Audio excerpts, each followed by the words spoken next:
Qual será o melhor alimento do mundo na hora de perder barriga? A gente vai citar aqui alguns, mas tem uma explicação bem mais complexa do que isso para que tudo funcione e dê certo.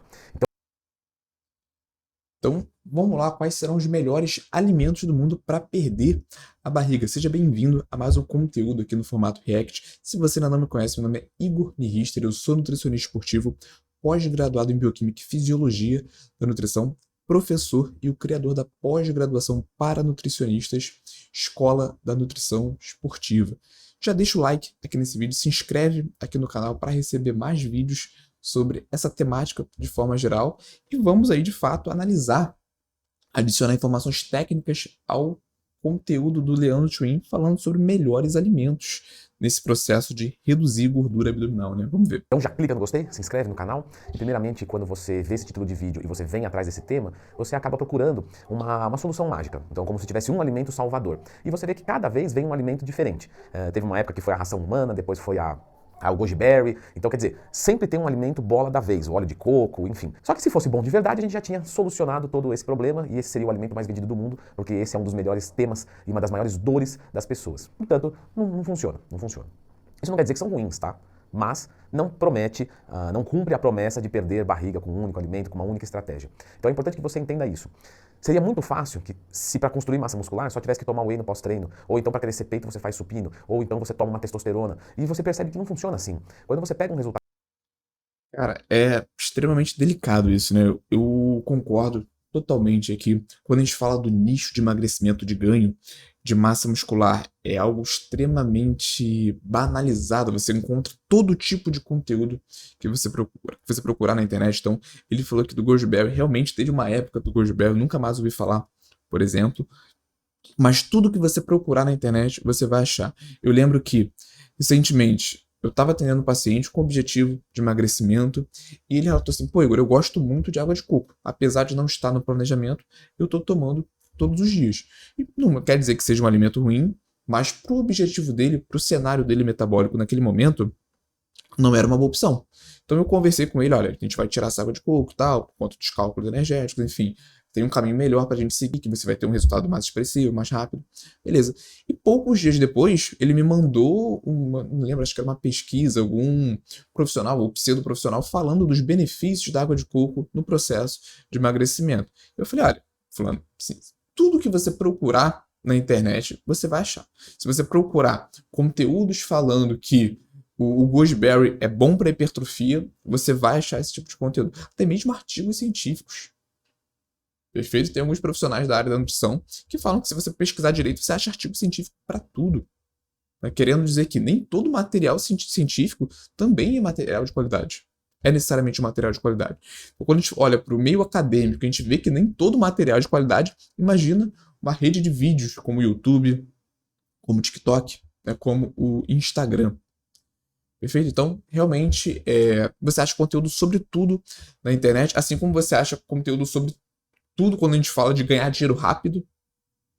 Perfeito? Então, a gente tem que realmente selecionar de quem que a gente vai consumir os conteúdos. Porque se a gente for consumir tudo que aparece, a gente perde totalmente a referência, né? Quando a gente contrata, por exemplo, um serviço de um acompanhamento nutricional, eu acho que você já abrevia esse caminho. Por quê? Eu confio no fulano, eu sei que as pesquisas que ele faz, o estudo que ele tem, a rotina de estudos que ele tem, é compatível com a realidade. Perfeito. Aí você, vamos dizer assim, você contrata um profissional que já vem com um combo de ideias que você acredita que sejam as realistas do ponto de vista técnico-científico. Né? Mas se você contrata um profissional e vai pesquisando por fora, tentando mandar os conteúdos que você está achando para esse profissional, para atualizar, não vai dar certo. Tá? Até porque, como eu falei, conteúdos são infinitos, você vai achar conteúdo justificando tudo. Principalmente quando você tem um hábito que você gosta muito daquele hábito, você não quer se desfazer daquele hábito, mesmo que aquilo ali esteja prejudicando o seu resultado. Então, isso tende a fazer você encontrar justificativas para manter aquele hábito. Aqui eu dei um exemplo da água de coco. Dá para fazer tranquilamente uns ajustes calóricos para encaixar a água de coco, tá? Isso aqui realmente foi só um exemplo que eu peguei como gancho. Mas pode ter hoje um hábito na sua rotina que não está te ajudando no processo de emagrecimento, que você é apegada a esse hábito. Né? E tenta encontrar justificativas para esse hábito. Vou dar um exemplo até que acontece muito nesse meio de academia, meio fitness, com o objetivo de emagrecimento. Cara, quando o objetivo é principalmente emagrecimento, ter uma rotina de cardio é extremamente importante. Porém, é muito mais desgastante do que sentar lá no aparelho de musculação e fazer 3 séries de 12 com 1,5 minuto de descanso. Tá? Então, muita gente vai chegar com a justificativa, inclusive na consultoria, falando: Igor, eu faço musculação, eu não faço cardio porque eu li um artigo ou ouvi um profissional falando que quando eu ganho massa muscular, eu aumento minha taxa metabólica de repouso e eu gasto mais energia ao longo do dia. Acontece, mas de forma pouquíssimo expressiva. Na grande maioria das vezes, vai sim ser necessário instalar uma rotina de cardio para você ter resultados relevantes de emagrecimento, né? Então, só um outro exemplo de como que o nosso cérebro ele pesquisa, ele tende a encontrar caminhos para justificar aqueles comportamentos que nós temos a preferência, né? Um resultado estético, um resultado funcional, ele tem vários fatores, tem vários elementos importantes. Então a gente vai discutir aqui para que você aprenda, ainda que tenham sim alimentos que são mais favoráveis para você perder barriga e construir massa muscular também. Muito bem. Bom, o Floquinho chegou e ele é um cachorro sem barriga, então ele tem muita coisa para nos agregar aqui na nossa conversa. Por exemplo, o Floquinhos ele é um cachorro que come meio que de tudo, certo? Lógico que ele vive de ração, mas ele poderia comer qualquer coisa, afinal ele é um vira-lata, se ele fosse criado na rua, é assim que seria a alimentação dele. E provavelmente ele continuaria sendo um cachorro magro. Por quê? Porque tem uma carga genética muito grande. Ele é um cachorro que, de olhar, ele é de corrida. Ele tem as patas mais finas, o peito mais fino, ele é mais estreito, ele tem a pata um pouco maior, então ele é um cachorro velocista. Então tem pessoas que vão comer de tudo e não vão engordar. Então, aqui nós temos uma carga genética muito grande. Se você não tem essa carga genética, então o fator ambiental ele tem que ser mais forte. Ou seja, o que é o fator ambiental? O que você faz no dia a dia. Então vamos entrelaçar os dois agora? Você pega aquela pessoa que é magra e come hambúrguer todo dia. Você percebe que a carga genética tem um peso muito grande. Mas, se eu comer um único hambúrguer por dia e mais nada durante o dia, não vou tomar café da manhã, não vou almoçar, eu só vou comer um único hambúrguer de 500 calorias por dia. Eu não consigo emagrecer? Consigo. Qualquer pessoa do mundo vai emagrecer assim. Isso quer dizer o quê? Que um único alimento, dentro de calorias adequadas, ele não pode nos prejudicar. Claro, você vai dizer, Leandro, não é uma boa estratégia eu comer um hambúrguer só, porque a única coisa que eu vou comer não é saudável, eu vou ficar com fome o resto do dia. Tudo bem, a gente está aqui discutindo uma coisa hipotética, matemática. Mas o que eu quero mostrar com isso? Que o saldo calórico ele é mais importante do que o que você come. Então, quando você procura o melhor alimento do mundo, você deve procurar, antes disso, comer um número determinado de calorias para o emagrecimento, que costuma ser 20 a 25 calorias para cada quilo que você pesa. Isso é uma conta muito genérica, depende do nível de atividade física, da sua idade, mas mais ou menos. Consulta médica sem sair de casa. Vemconsulta.com.br, cupom TWIN. Quer dizer, Leandro, que sei lá, o meu é 2.000 calorias por dia para emagrecer. Se eu tomar tudo de sorvete 2.000 calorias, mas ser as 2.000, eu vou emagrecer? Vai.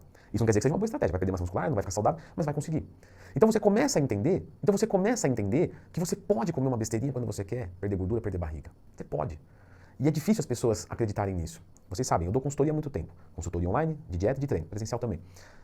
E aí você fala, olha, vamos fazer o seguinte, você faz muita questão de um chocolatinho? Faço. Vamos comer 2 quadradinhos depois do almoço. Leandro, não vai prejudicar o emagrecimento? Não. Por quê? Porque está calculado. Então tá de boa, tá tranquilo. Da mesma maneira que pode vir uma outra pessoa, como já aconteceu, Leandro, eu fiz tudo 100% e não emagreci, eu quero saber o que aconteceu. Vamos fazer um recordatório. Como é que foi treino, aeróbico, tudo certo. E a dieta? Não, a dieta, assim, o que eu comia mais foi fruta, foi arroz, foi coisa saudável. Mas o fisiculturista, quando ele quer ganhar ou perder peso, ele come as mesmas coisas. Logo, se você quer ganhar ou perder gordura corporal, você pode comer os mesmos alimentos. Não quer dizer que sempre vai comer, mas você pode engordar comendo frango e salada. Mas você pode emagrecer tomando sorvete, como eu falei aqui. E o que isso nos ensina? Nos ensina a ser inteligentes. Se você é uma pessoa que não tem esse problema de repente, eu vou comer um quadradinho só de chocolate, isso não vai me ativar um gatilho que eu vou comer a barra inteira. E você gosta muito, então coloca. Mas se você colocar muito chocolate, saiba que para cada uma barra de chocolate você poderia fazer um almoço. Então quer dizer, Leandro, eu posso colocar no almoço uma barra de chocolate? Mas você não acha que você vai ficar com fome pra caramba? Você não acha que vai ser muito alimento com açúcar, com gordura saturada que vai estragar a tua saúde? Então vamos cadenciar isso. Vamos pegar os melhores alimentos, que são quais? Saudáveis, integrais, de baixa caloria. Então, por exemplo, frango, carne, peixe, clara de ovo, até o próprio ovo inteiro, iogurte, laticínios. Vamos pegar salada, vamos pegar arroz integral, batata doce. Ou então você quer comer o arroz branco? Beleza, mas vamos fazer um pouco mais de fibra nessa refeição para baixar o índice glicêmico. Então, a gente coloca feijão, a gente coloca lentilha, a gente faz uma mistura. O arroz com feijão é espetacular, porque o arroz branco tem um índice glicêmico mais alto, mas o feijão tem muita fibra, índice glicêmico muito baixo. Então, contrabalanceia. E aí eu posso encaixar uma besteirinha se assim eu quiser. Isso fica espetacularmente bom. Suplementa na Growth. Use o cupom TWIN. Os alimentos ruins, basicamente, são todos que são... Vamos lá, galera. Até que acho que um raciocínio muito sóbrio, raciocínio muito interessante, inteligente que o Leandro Twin está trazendo, sobre como que os alimentos eles são ferramentas, né, durante um processo ou de ganho de massa muscular, ou também um processo de emagrecimento. E recentemente eu recebi um comentário aqui no YouTube, que foi o seguinte, eu estava falando lá sobre, em algum ponto do vídeo, eu reajo ao Cariani falando sobre não consumir sobremesas todos os dias. Algo nessa linha. E aí, a dúvida, né, desse inscrito aqui no canal era, pô, Igor, e se eu consumir todos os dias uma sobremesa que está calculada no planejamento? Né? Tem problema? Não tem problema. É como ele falou, a gente pode contabilizar dentro de um planejamento de déficit calórico, você comer ali um bombom todo dia depois do almoço, tá? É uma opção. E aí você pode trazer essa questão, pô, Igor, mas e quanto aos outros alimentos que eu tenho vontade de consumir? Eu consigo flexibilizar um pouco mais, comer talvez uma fatia de pizza, comer talvez outra porção de chocolate, ou eu preciso de segunda a domingo comer exatamente as mesmas coisas? E eu expliquei nesse comentário uma estratégia que eu utilizo em alguns casos da minha consultoria, não é para todos os casos, porque eu também não acho que isso se aplica a todo mundo, tá? É a gente contabilizar o planejamento de segunda a domingo, o que aquela pessoa vai precisar consumir, né, de acordo com esses dias da semana, mas ter uma margem calculada, importante dizer, mas ter uma margem calculada para ela adicionar dos alimentos que ela quiser. Então, digamos que a gente vai ter um planejamento ali alimentar que por dia você vai consumir 2.000 calorias através desses alimentos, com essas diversas opções de substituição para você que não gosta de repetir a comida todo dia. A gente consegue também ter opções de substituição equivalentes, né, para variando a sua alimentação. A gente está dentro do mesmo cálculo energético, mas além disso tudo, eu vou deixar uma margem aqui de 2.000 calorias extras livres para você adicionar dos alimentos que você quiser. Então você pode até mesmo com uma inteligência artificial ou um computador de calorias adicionar alimentos que você quiser no planejamento, só realmente metrificando quantas calorias tem aqueles alimentos e as porções que você está adicionando. É também uma forma de trabalhar que funciona para muita gente. Tá? Não foi só uma vez que eu recebi relato de paciente meu falando, pô, Igor, eu acho que o meu problema antes era em relação às calorias livres. Eu não tinha controle. Eu seguia a dieta, né? Mas antes, com outros profissionais, eu simplesmente, no momento de refeição livre, exagerava. Eu não tinha noção do que eu estava fazendo. Tá? Então, todo o processo acaba sendo também um processo de reeducação. Você começa a entender quais alimentos você consegue encaixar no seu dia a dia, quais são os mais impactantes do ponto de vista negativo para você utilizar como calorias livres, quais são os mais tranquilos que você consegue até encaixar em maiores quantidades sem extrapolar esses limites de calorias livres, tá? Mas tudo isso dentro de um planejamento total calculado, perfeito? Se você quer, me ajuda nesse processo que eu faça esse cálculo para você, monte as suas prescrições, te acompanhe durante o processo. Vou deixar o link da minha consultoria online aqui na descrição desse vídeo, perfeito? Mas como eu falei, até aqui muito sóbrio, muito bom esse raciocínio do Tree, muito maduro, né? Acho que é uma palavra também que a gente consegue usar. Muito processados. Então, por exemplo, você pegar aí os chocolates, os hambúrgueres, lasanha, comida de micro-ondas que tem muita gordura, muito açúcar, tudo isso é a evitar, mas não a zerar totalmente. Você pode sim colocar, mas numa quantidade pequenininha, dentro de um contexto, se isso não atrapalha o teu paladar. Porque tem gente que não consegue, sabe? Vou tomar uma única colher de sorvete depois do almoço, porque eu sou fã de sorvete. Só que, Leandro, eu tomo uma e isso vira um gatilho para tomar 10. Então é melhor não ter. Inclusive até mesmo para alimentos do bem. Por exemplo, eu sei que, sei lá, macarrão eu gosto muito. Macarrão dá pra usar numa dieta de emagrecimento? Dá pra usar. Macarrãozinho integral, feito sem nenhum tipo de óleo. Legal, mas eu não tenho controle com macarrão. Eu sou fã de macarrão. Quando eu vou comer, eu quero repetir. É melhor que você tenha batata. Mas batata eu não curto muito. Pois é, talvez seja melhor nesse momento você ter um alimento que você curte um pouco menos, até você conseguir regular o teu mecanismo de fome pelo próprio emagrecimento, que aí mexe com grelina, com leptina, com uma série de coisas, para depois você colocar o seu macarrão e ficar tranquilo. Então, é saber aonde tá pisando. Pasta de amendoim. Tá fazendo dieta de redução de gordura corporal? Talvez não compense ter pasta de amendoim em casa. Por quê? Porque pasta de amendoim, meu amigo, dá vontade de comer um monte. Tem gente que sim, tem gente que não. Mas essas pastas de amendoins novas, que tem sabor, que é espetacularmente gostoso, tem muita gente que tem gatilho com isso. E eu falo pro aluno, cara, nem tem na sua casa, porque você não tem controle. Então, resumindo, os melhores alimentos do mundo para você perder gordura são saudáveis de baixa caloria. Os demais, os que não são saudáveis, são de altas calorias, você pode consumir, desde que seja de forma moderada. Esse vídeo que está aparecendo na tela, eu dou várias dicas para que o processo de emagrecimento seja o mais fácil possível. Então, são dicas. Perfeito, galera. E aí, um outro ponto também que eu trabalho na consultoria, que é uma dúvida de muitas pessoas. Pô, Igor, mas eu já tentei colocar um doce por dia, até já tive um planejamento onde eu calculei que eu comeria ali um bombom todo dia depois do almoço, mas eu não consigo. Tem momentos ali de estresse, que eu chego cansado do trabalho no final do dia, foi um dia mais puxado e eu acabo extrapolando essa quantidade. Em casos como esse, né, é bom não ter. Também é uma conduta nutricional. Tirar esses alimentos, porque do ponto de vista comportamental, ter esses alimentos em casa, uma quantidade maior, com a proposta de controlar e consumir uma pequena quantidade por dia, pode, né, ser o famoso dormir com o vilão. Vai ter um inimigo ali dentro do seu armário que pode sabotar o seu processo. Então, em alguns casos, a gente consegue utilizar, do ponto de vista calórico nutricional, ter todos os dias uma pequena porção, mas do ponto de vista comportamental, você está aqui, sua rotina de trabalho, digamos que você trabalha de home office, estressado, sabendo que tem 2 caixas de bombom fechada no seu armário, e aquilo ali é uma válvula para você dispersar, né, esse estresse, putz, isso aí pode prejudicar muito mais o processo do que ajudar. Então, por isso que a gente fala que estratégias nutricionais são altamente individuais e precisam ser individualizadas de acordo com cada um. Até quando a gente fala de alimentos, a proposta aqui do vídeo seria os top emagrecimento, o top alimentos para perder a barriga. Cara, existem alimentos que para uma pessoa não vai ser interessante e para outra vai ser interessante. Em um objetivo vai ser deletério, em um outro objetivo vai ser extremamente interessante. Eu recebo muito essa pergunta: Igor, eu posso tomar suco de fruta? Eu sei que tô preferindo aqui uma rotina mais saudável alimentar, então tirei o refrigerante, né, agora tô tomando suco de fruta todos os dias. E muitas vezes é refrigerante zero, tá? Tirei o refrigerante zero, agora tô tomando um suco de uva integral, suco de laranja integral. Então olha como as estratégias precisam ser individualizadas. Porque o suco de uva integral, o suco de laranja integral são sucos calóricos, são nutritivos, né, são ricos em carboidratos, mas que trazem nutrientes junto deles, mas que, né, em um copo de suco de laranja, um copo de suco de uva, você vai ter muito mais caloria do que se você fosse consumir aquelas calorias através do alimento in natura. Você teria uma sinalização de saciedade muito maior antes de alcançar determinadas calorias, né, comparado ao consumo do suco daquela fruta. Porém, né, num objetivo de hipertrofia, a gente consegue com muita facilidade encaixar esses alimentos e pode até facilitar para aquele paciente bater a meta dele de carboidratos, que é mais alta dentro desse segundo objetivo, né?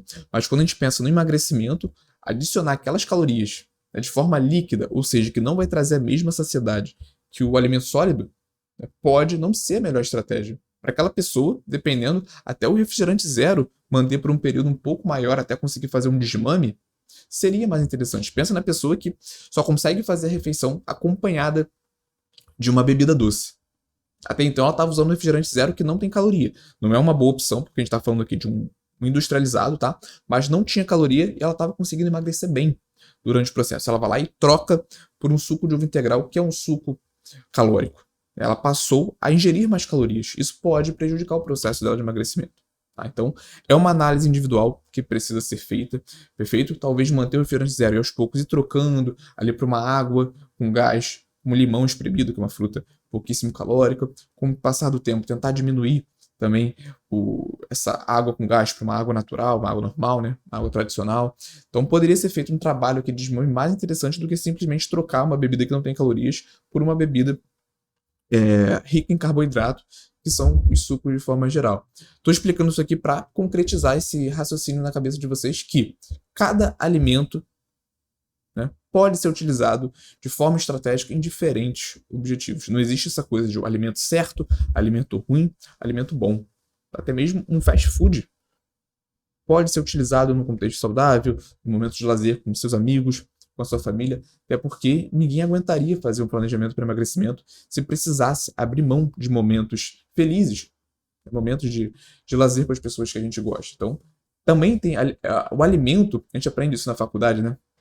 Também tem essa função social, que a gente não consegue abrir mão. Se a gente for abrir mão, o processo ele vai ser muito mais sacrificante. Certo? Então, concordei aqui com praticamente tudo que o Chuin falou. Gostei desse conteúdo. Espero também que você tenha gostado dessa análise. Se você gostou, se fez sentido para você, já deixa o like nesse vídeo. Se inscreve aqui no canal para você receber os próximos vídeos com essa temática geral. Se você quer me ajuda durante o processo, como eu falei, vagas para consultoria aberta. O link está aqui na descrição desse vídeo, no comentário fixado. E o QR Code está na tela, caso você prefira escanear. E se você é estudante de nutrição, nutricionista, quer se especializar nessa área de atendimento de hipertrofia, emagrecimento, performance esportiva, vou deixar aqui também na descrição desse vídeo o link dos cursos da Escola da Nutrição Esportiva. Perfeito? Vou ficando por aqui, galera, e até o nosso próximo conteúdo.